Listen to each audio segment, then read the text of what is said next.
থেকে রেশমি পুবলু। 18 বছর এগিয়ে গেল গুড্ডি।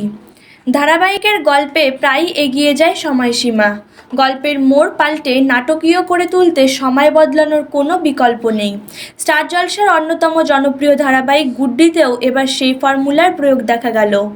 রণজয় সাম্যুক্তি অভিনীত এই ধারাবাহিকের গল্পের অতি নাটকীয়তা অনেক সময়ই আলোচনার বিষয়বস্তু করে তুলেছে গুড্ডিকে।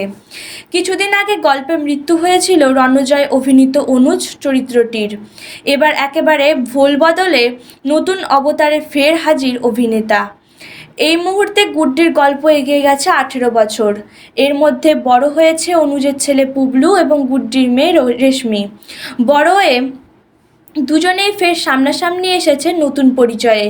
ঋতুরাজ এবং রীতাভরি নামেই মুখোমুখি হয়েছে ছোটবেলার রেশমি এবং পুবলু। এই দুই চরিত্রে আছেন রণজয় এবং শ্যামপ্তি। গল্প এগিয়ে যাওয়ার ফলে গুড্ডিতে দৈত্য চরিত্রে দেখা যাচ্ছে অভিনেত্রী শ্যামপ্তিকে।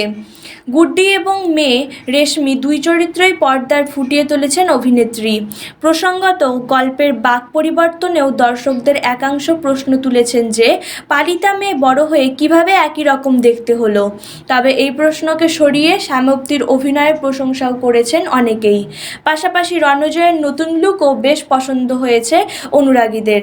ভিডিওটি ভালো লাগলে লাইক, কমেন্ট, শেয়ার এবং সাবস্ক্রাইব করে দেবেন। ধন্যবাদ।